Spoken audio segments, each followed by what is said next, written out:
مردوں کے حقوق اور فرائض اور خواتین کے حقوق اور فرائض، اس میں صحیح ترین ایکویشن ہے کیا؟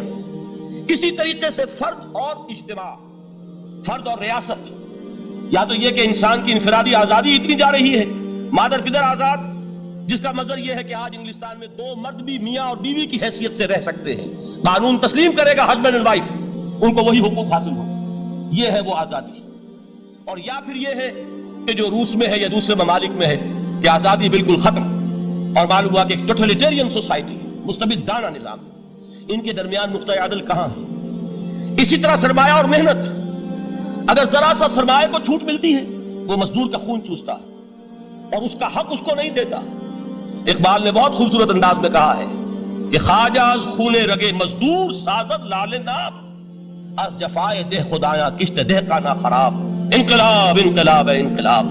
ایک طرف سرمایہ دار ہے جو مزدور کی رگوں میں سے خون نچوڑ کر سرخ شراب کا پیمانہ لے کر بیٹھا ہوا ہے، وہ در حقیقت مزدور کا خون ہے جو پی رہا ہے۔ ایک طرف وہ زمیندار اور جاگیردار ہے جو کاشتکار کا خون جو ہے چوس رہا ہے۔ تو یہ یا تو یہ انتہا ہے، اور یا یہ ہے کہ اگر ذرا آپ مزدور کو یا اس کارکن کو تھوڑا تحفظ دیجئے تو وہ کام نہیں کرتا۔ ہمارے ہاں پچھلے دور میں یہی ہوا تھا۔ میں یہ بربلا کہتا ہوں، آج بھی آپ کے سامنے کہہ رہا ہوں کہ بھٹو نے واقعہ یہ بہت بڑا کارنامہ سر انجام دیا تھا۔ اس نے مزدور کو ایک سیلف ریسپیکٹ دی تھی، کاشتکار کو اپنی عزت کا احساس دیا تھا کہ میں بھی انسان ہوں، میرے بھی حقوق تھے، لیکن نتیجہ اس کا نیگیٹو نکلا۔ مزدور نے کام کرنا چھوڑ دیا، معیشت کی گاڑی ختم ہو گئی۔ وہ چیز کہ جو متوازن ہو، جس میں مزدور کو اس کا حق مل رہا ہو اور پسینہ خشک ہونے سے پہلے اس کی جائز مزدوری اس کو مل گئی ہو، جس میں کہ انسان کسی سرمایہ دار کی رعیت بن کر نہ رہ جائے۔ دوسری طرف یہ کہ سرمایہ کے لیے بھی جو اس کا صحیح ہے کہ اس کو انسینٹیو ملے، وہ میدان میں آئے، اس کے اندر رسک لینے کے جو ہے وہ صلاحیت پیدا ہو۔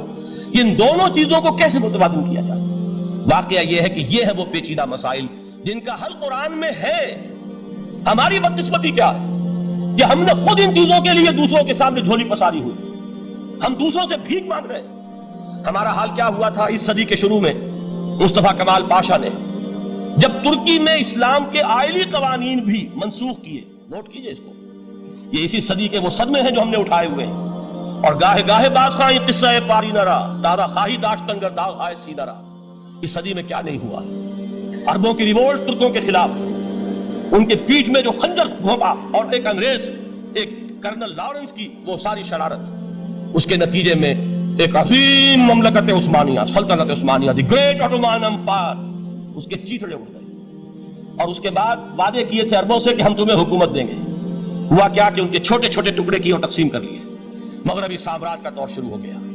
اس کا ایک رد عمل مصطفیٰ کمال پر اس درجے شدید ہوا، اس نے ہر چیز جس کا تعلق عربوں سے تھا اس کو ختم کر دیا، ملک بدل کر دیا۔ عربی میں اذان نہیں ہوگی، عربی میں نماز نہیں پڑھی جائے گی، اور اسی کے ضمن میں یہاں تک گیا کہ فیملی لاز بھی، رومن لاز جو ہے وہ نافذ کیے۔ تو یورپ کے اخبارات نے اس وقت یہ طنز کیا تھا مسلمانوں پر، یہ مسلمان عجیب قوم ہے، کہتے یہ ہے کہ ہمارے پاس دنیا کا بہترین ضابطہ ہے، بہترین قانون ہے، ہمارے قانون سے بہتر کسی کا قانون نہیں۔ اور حال یہ ہے کہ فیملی لاز کے لیے بھی یہ ہم سے بھیک مانگ رہے ہیں، ہم سے وہ قوانین لے کر اپنے ہاں نافذ کر رہے ہیں۔ آج بدقسمتی سے اکثر و بیشتر مسلمان ممالک کا حال یہی ہے۔ آج ہم ان سے بھیک مانگ رہے ہیں، کہیں جمہوریت کی بھیک ہے، کہیں سوشلزم کی بھیک ہے، کہیں کسی اور سماجی نظام کی بھیک ہے، کہیں مرد اور عورت کی کامل مساوات کا ایک نظریہ ہے، شانہ بشانہ چلنے والا فلسفہ ہے، جو خالص مغرب کی تہذیب کی ایک بھیک ہے جو مانگی جا رہی ہے۔ کاش کہ آج قرآن کے اس اصل اعجاز کی طرف، جو اس کا اصل معجزہ اس دور کے لیے، میں نے عرض کیا کہ اعجاز قرآنی کا وہ معجزہ کہ وہ فصاحت اور بلاغت کی معراج ہے، وہ یا تو اپریشیٹ کر سکتے اہل عرب، اور اہل عرب میں سے بھی حقیقت میں وہ جو قدیم جاہلی شاعری کے جاننے والے ہیں جو بہت کم رہ گئے اب، وہ جان سکتے ہیں کہ جب قرآن نازل ہوا تو کیوں زبانیں گنگ ہو گئی تھی، کیوں کوئی ایک شخص جھوٹ موٹ کو بھی مدعی بن کر نہیں آ سکا کہ یہ میں نے قرآن کی جیسی ایک کتاب یا قرآن جیسی ایک سورت یا قرآن کی طرح کے چند جملے میں نے موضوع کر دیے ہیں۔ لیکن دوسرا پہلو ہے فکر اور فلسفہ، اس کے اعتبار سے جس کا سب سے بڑا ثبوت اس دور میں علامہ اقبال ہے۔ اور تیسرا پہلو ہے Islamic social sciences, political science, economics, sociology. اس میں جو کچھ قرآن نے دیا ہے، جو آج بھی انسان کی رہنمائی کے لیے بہترین نظام ہے، اس نظام کو ہم سمجھے، اسے دنیا کے سامنے پیش کریں، تب در حقیقت قرآن مجید کا اعجاز سامنے آئے۔ یہ دو پہلو تو میں نے عرض کیے ہیں کہ جو کسی غیر مسلم کو بھی نظر آئیں گے. قرآن کا پریزروڈ ہونا، اس کی انٹیگریٹی، اوتھینٹسٹی، یہ چیزیں وہ ہے کہ جو سب نے مانی. قرآن کے ذریعے تاریخ انسانی کا عظیم ترین انقلاب برپا ہونا، یہ وہ بات ہے کہ جو کسی اندھے کو بھی دیکھنی پڑتی ہے. اس حقیقت کا اعتراف دشمن کو بھی کرنا پڑتا. میں یاد دلا دوں آپ کو، ایچ جی ویلز، آپ نے نام سنا ہوگا، سائنٹیفک فکشن میں اس کا بڑا اونچا مقام ہے، لیکن اس نے تاریخ نسل انسانی پر بھی دو کتابیں لکھی، a short history of the world اور a concise history of the world. Concise history of the world میں وہ شخص حضور کے ذکر پر جب آتا ہے تو میں صرف ذکر کر رہا ہوں، نقل کفر نہ باشد. اس نے حضور کی شخصیت پر بڑے رقیق حملے کیے ہیں، بڑے گھٹیا حملے کیے. حضور کی خاص طور پر تعدد ازدواج کا جو معاملہ ہے، یہ کڑوی گولی ان کے حلق سے اتر نہیں سکتی، اس لیے کہ ان کا آئیڈیل ہے حضرت مسیح اور حضرت یحییٰ، جان دی بیپٹسٹ اینڈ جیسس آف نازارت.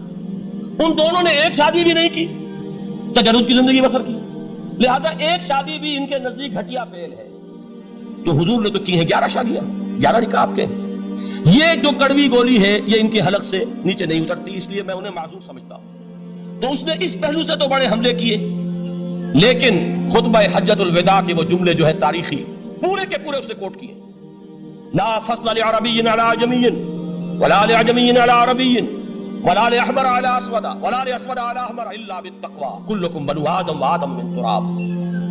کسی عرب کو کسی عجمی پر کوئی فضیلت نہیں، کسی عجمی کو کسی عرب پر کوئی فضیلت نہیں، کسی گورے کو کسی کالے پر کوئی فضیلت نہیں، کسی کالے کو کسی گورے پر کوئی فضیلت نہیں سوائے تقوی کے. تم سب کے سب آدم کی اولاد ہو اور آدم مٹی سے بنائے.